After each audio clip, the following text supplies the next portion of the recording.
Okay, so welcome back to Disney on a Dime. Sorry you're gonna always see me like this. I don't have time to sit down and film videos anymore. My schedule just does not allow for it, so this is all you'll have me. Sorry. Anyways,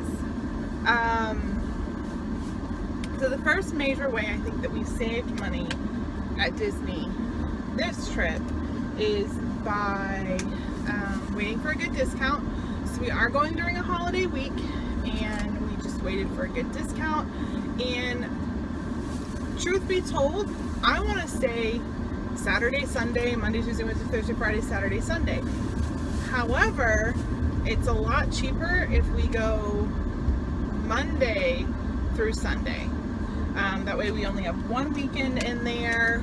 We don't have 2 weekends. So like if we left on a Saturday, we would have to board our dog for like 2 additional days, where if we leave on Monday morning, we can just drop him off and only pay boarding for that day. Your weekend rates are more expensive at Disney, more days of having to buy food, etc. So that was a huge way we saved money, was deciding to book a Monday through Sunday trip. Now, if we get to, close and we decide, okay, we have what we feel is tons of extra money, then maybe it would be worth it for us to drive in a few days early, stay off site, go get our groceries, get ourselves all set up to have a good trip. We may do that still, who knows, but it's another $40 to board our dog. It is another couple $100 for a hotel, probably another $100 at least for food. So we just have to make that decision and decide, is it worth it to pay that extra money for that full weekend? May just go a day early. I'm trying to convince my husband to work that Saturday, because then that's one more day that we are not taking vacation time or anything like that. So if he works on that Saturday, then we can easily leave like Sunday, leave a day early. However, we do have to board our dog for 2 additional days, instead of, no, I think if we leave on Saturday, we have to board him for 3 additional days. If we leave on Sunday, we have to board him for 2 additional days, because they don't take new boarding, whatever, on Sundays, I think is what it is. So there's that. Another huge way we saved money was deciding not to do the dining plan. So I believe the quick service dining plan was going to be about $1,000, and the table service was $1,400 or $1,500, and then of course you need tips for that. We don't mind the quick service dining plan. The table service dining plan gets to be too much for us, and it definitely affects our belly. The quick service plan does too.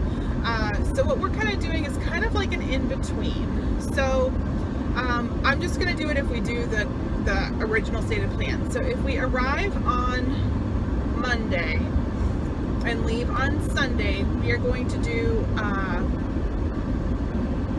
think I have 3 table services booked. So we have 1 table service booked at T-Rex for the evening of July 4th. We don't want to be anywhere near Magic Kingdom or Epcot July 4th. We're debating going to either Hollywood Studios or Animal Kingdom. We'll see. We definitely don't want to be anywhere near Magic Kingdom or Epcot, so we figured we could go to T-Rex. We have a Landry's gift card. A friend of ours is going to be there. We're going to meet up with them and their kids, and we just think that it would be a nice, cool evening at T-Rex. T-Rex is fairly affordable. We can all share meals at T-Rex, and they don't really give you a lot of crap. We also have the 10% discount with using our annual pass at T-Rex, and we can buy Landry's gift cards on a discount from raise.com, and that'll save a little bit of money right there. We think our meal will probably be about $120, $130, and we'll probably end up paying like $100 out of pocket. If you have someone having a birthday the month that you're going, definitely get a Landry's card. You pay $25 for it, and you'll end up saving $50 off your first meal. So it's like a free $25 pretty much. So there's that. And then and that's on Tuesday. And then on Saturday, we have a Whispering Canyon Cafe reservation. Again, meeting up with our friends. It's a cool restaurant. It's a pretty cheap restaurant. Big portions that we could all share again. And the ambiance of that restaurant, our kids really loved. And it's just a fun place to go with another family. This restaurant takes the 20% discount from our annual pass, so we'll be able to save a lot of money on that. Plus, I will have bought a $100 Disney gift card from Kroger with 4 times fuel points, so I'll have saved 40 cents off of 35 gallons of gas. When you factor that in, it's another additional savings for us. We also have a Ohana breakfast booked. That is like a $165 meal after the 10% discount. I go back and forth on it because I think that having like a character breakfast would be a really cool thing to do in our August trip after our passes expire, because we'll be there for 2 days as like one last hurrah. So I'm not sure if I'm doing that one or not, but so we have those 3 table services booked. We also have a Be Our Guest reservation booked. Now, when we do Be Our Guest, Casey and Ellie will not eat at Be Our Guest. They don't like the food. I'm not going to force them to eat it.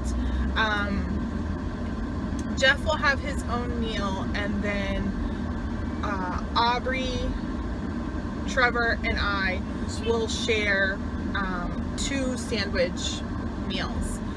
This way, if Ellie wants a little bite of my turkey, she can have some. If Casey wants a bite of it, he can, where he does like turkey sandwiches and roast beef sandwiches. But that's kind of what we're doing for there, and that's just kind of like a special thing because we haven't done Be Our Guest the past few times we've gone to Disney. So those are all we have for ADRs. We do not have a ton of ADRs.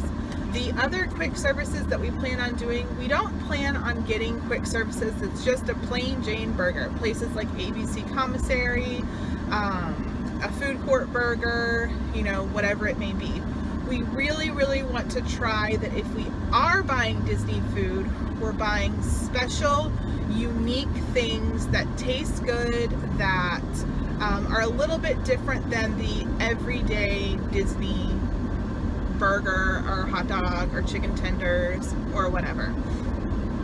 We hope to go to the grocery store, and we're going to buy plenty of stuff to make meat and cheese sandwiches, peanut butter and jelly sandwiches, some chips, some snacks, chewy bars and stuff like that, and then some like cookies and treats and stuff like that, something that they don't always get.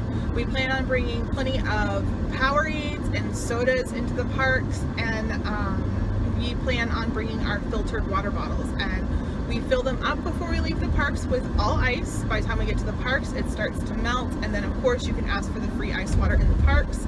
Our cups have filters in them, so it filters out the taste. It doesn't taste that bad, and in all honesty, when you're super hot, you don't really care what the water tastes like. At least my family doesn't. We would rather be hydrated than dehydrated because the water may taste a little bit metallic. That's just my family. But we do plan on getting a case of like Gatorades or Powerades, a case of water if we need it, and some sodas and juices and stuff like that. Juice boxes for the kids, freeze those up if we want the night before. So lunches for the most part I think are going to be kind of make your own type of situation, and then an occasional lunch, quick service in the parks or whatever.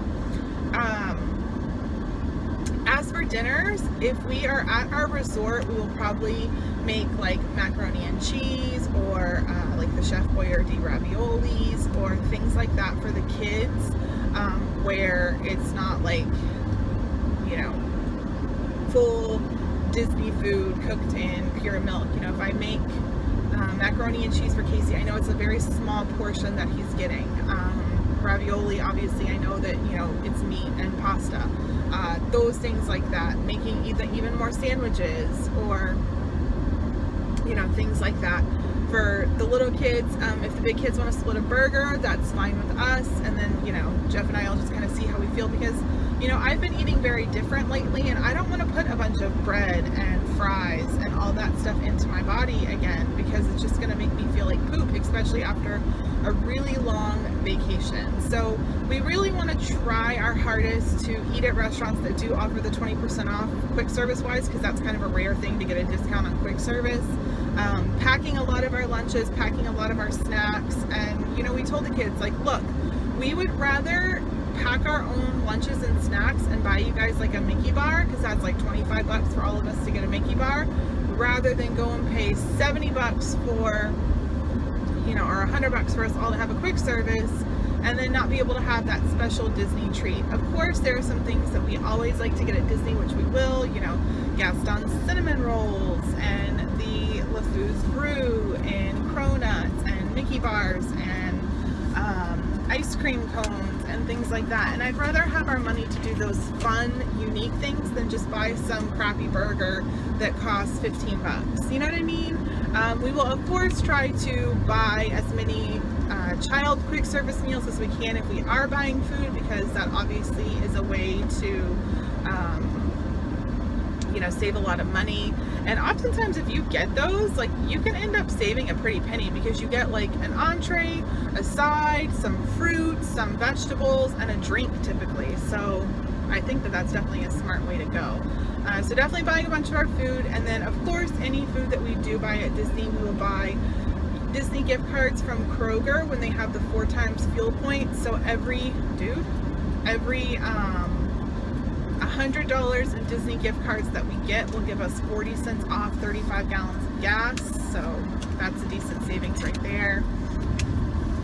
And just, you know, trying to pack smart. I actually don't mind eating a wrap every day. I can put some like lettuce in it and pickles and meat and cheese and tomatoes, and you know, kind of change it up throughout the day. I do want to make a giant fruit salad.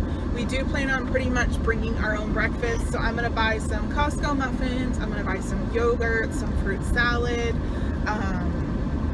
cereal for the kids if they want it, especially for Casey. Casey eats a bowl of cereal every morning, and I would prefer to keep him on that, because I know that's what his belly is used to, and it's not going to react, so that we're not all throwing up like we always do. You know, this is not just a money saving thing, it's also every single time we go to Disney, everyone is puking because the food gets to them, and that's just no way to spend a vacation. And then you have to spend a lot of money on, you know, medicines to make everyone feel better and all that stuff, and it's just not worth it. So that is our, you know, main saving tip. And then of course we're going to do all of the free/cheap souvenirs, the penny press, pin trading, you know, hidden Mickey searching, you know, all that cheap stuff that you can do relatively free, you know what I mean, in Disney terms, and not have to worry about spending a ton of money on stuff that your kids are probably going to be over pretty soon. We really like to try to take advantage of the like buy 2 and save deals. Obviously this is our last time to have our Disney annual pass, so the things that we do get that 20% discount, and just trying to remind the kids this is a vacation, an experience, not an excuse just to go shopping.